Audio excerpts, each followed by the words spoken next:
Hey everybody, this is our Friday hybrid lesson for the week. It's going to be a sort of grab bag on different grammar rules that you should know as you start to put together your major writing assignment 2. This will help you out a lot with the writing and editing side of things once it all starts to come together. I didn't really know what else to call this other than just calling it a grammar junk drawer. Anytime you need something in your house and you don't know where it's at, it's probably in the junk drawer. All right, to start off with, when can you use ellipses? Ellipses, as a grammatical rule, are 3 periods with spaces between them, and we use them when we need to intentionally leave something out of a direct quote. This is where, let's say, a source says something that's really interesting to start with, then rambles for a little while, and then says something else interesting. And we want to sort of string the two sentences together. Well, we can't just put them together in the same quote paragraph and delete everything without letting the audience know that that's what we've done, that that's what we've deleted. So we use ellipses to indicate the deletion to the audience. Well, you want to use these very sparingly, like that sort of novelty hot sauce that's super painful and it doesn't actually taste very good, and you mostly do it to impress your friends. You want to use these very sparingly. They make the audience suspicious.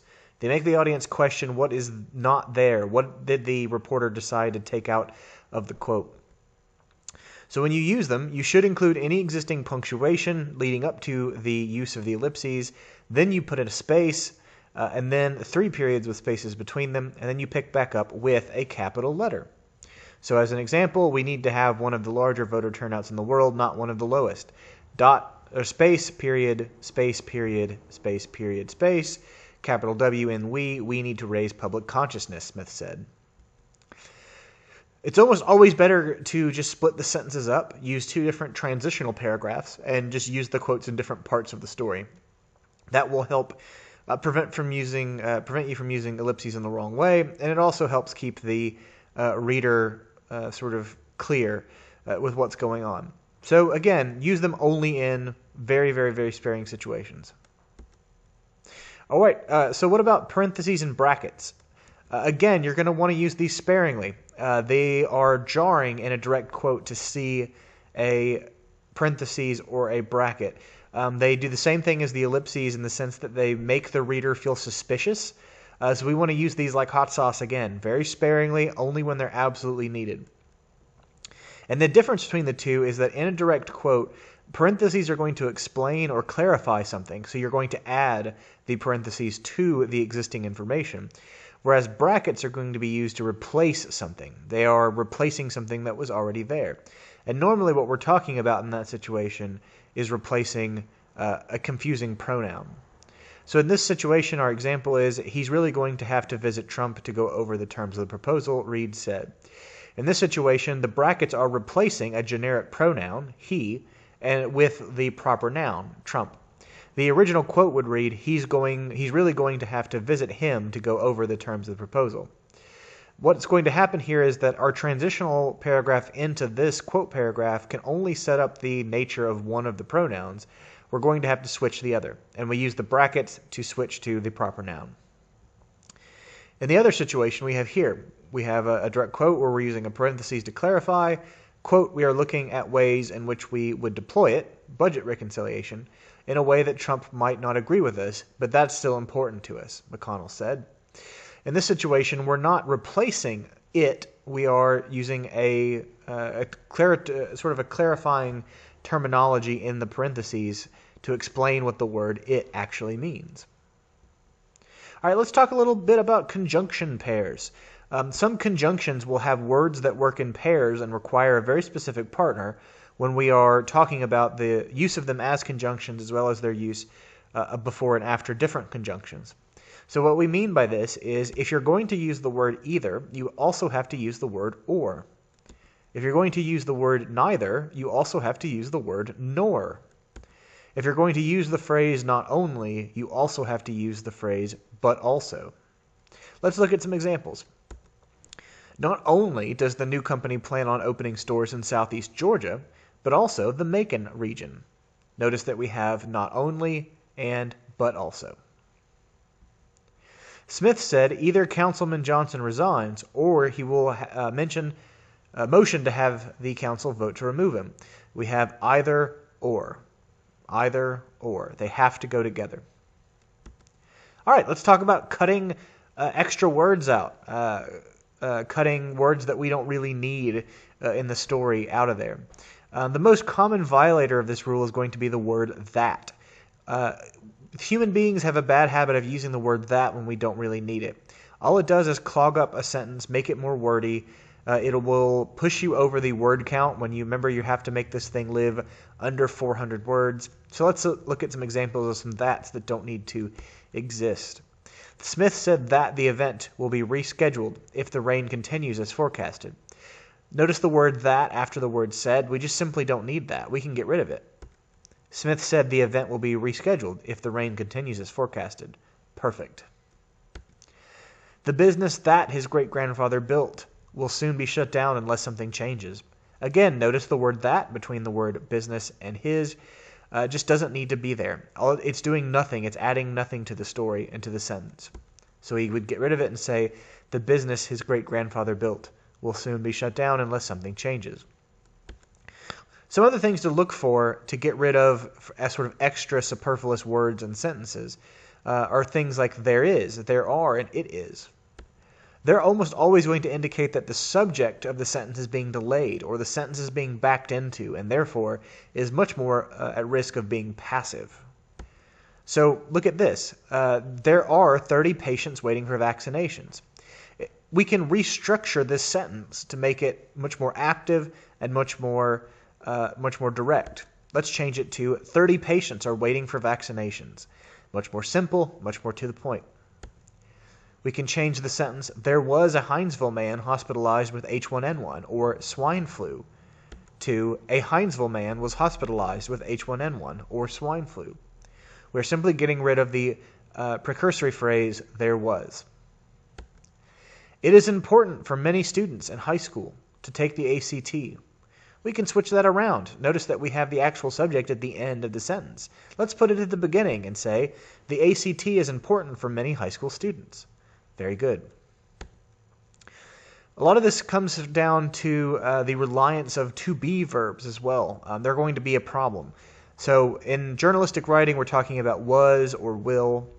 So the example, the Wayne State University president was angry over student protests at the student union. Was is sort of a weak verb. It also is a setup for a passive verb situation.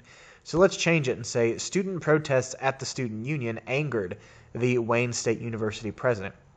Notice how different the use of the verb angered is versus the verb was. It's much more active, much more direct, and also just interesting. Remember, you're writing to be read here. You're writing for an audience to want to continue to read your story. All right, let's shuffle around in the junk drawer a little bit more and talk about hyphens. Let's start by talking about hyphens for compound modifiers. Now, we've gone over this in class already up to this point, but I've started to notice in some of your past assignments that you've had some issues with hyphens. So I want to clarify some of the things we're going to do here. You need hyphens when two or more adjectives describe a single concept that precedes the noun they describe. This is what I mean by compound modifier. The same combination of adjectives doesn't get a hyphen when it's after the noun, except for a few occasions. It's really going to be easier for me to look at examples here than it is for me to just talk about it. So here's the example. It was a hard-fought ball game. It is not a hard ball game or a fought ball game. It is a hard-fought ball game. The words work together to modify the word ball game, and therefore a hyphen between them is needed. Now, we haven't talked about this up to this point in this class. The exception is when it's a verb form of to be.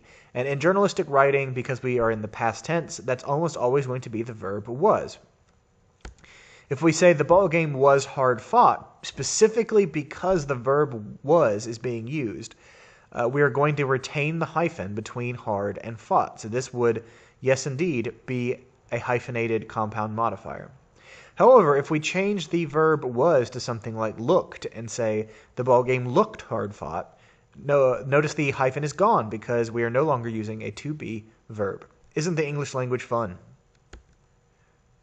Adverbs will never take a hyphen to work as a compound modifier. Adverbs are words that modify verbs and you can usually spot them because they end in ly.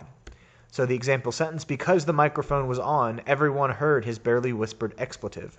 Notice there's no hyphen between barely and whispered.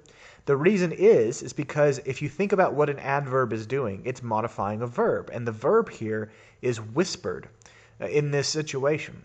The word barely is only modifying the word whispered. It's not modifying the word expletive. So therefore, it's not actually a compound modifier. Let's talk for a second about modifying adjectives themselves. We use a comma to separate the series of adjectives if they're modifying a single noun or a sequence of date or place elements.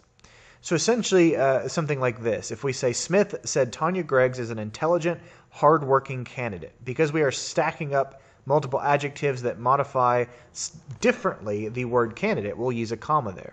Because it's not intelligent, hardworking, it's intelligent and hardworking. Both of those together mean that they need a comma. All right, let's talk about hyphens for prefixes.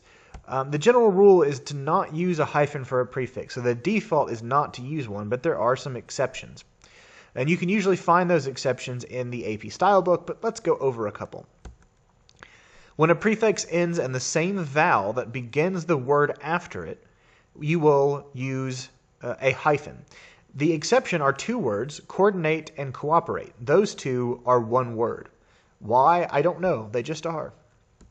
Examples being pre-election, pre-existing, semi-invalid. Notice that for pre-election, pre, the prefix, ends with the letter E. Election, the word, begins with the letter E.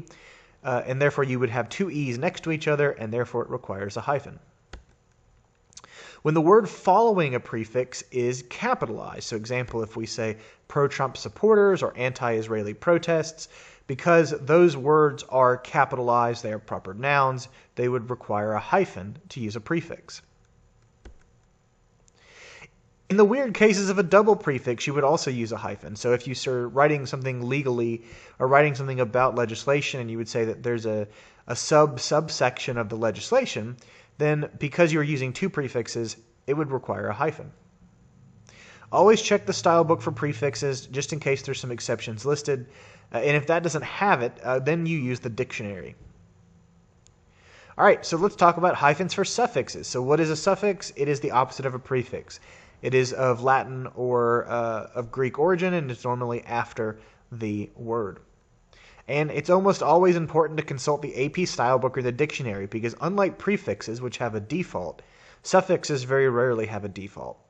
And if you need to check the dictionary, by the way, in journalism and media writing and public relations, the dictionary of default is usually Merriam-Webster, and you can find that at m-w.com.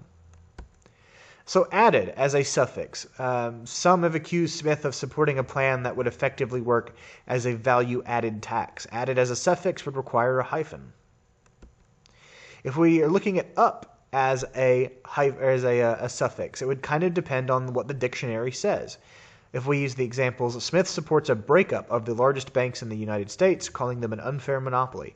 The word breakup, according to the dictionary, is one word. Smith said there was a mix-up in his scheduling and apologized for having to cancel the event. According to the dictionary, mix-up is two different words, which means they would have to be connected via hyphen. The word over, for example, is another use of a suffix that would sometimes require a hyphen and sometimes not, depending on the dictionary. So the example, Smith advises to be careful with carryover earnings when filing taxes. Carryover, dictionary says, is two words and therefore takes a hyphen. The Electoral College is a holdover from an era when the country was spread out and lacked infrastructure. Holdover, the dictionary says, is a single word. All right, we'll finish this thing off with dashes.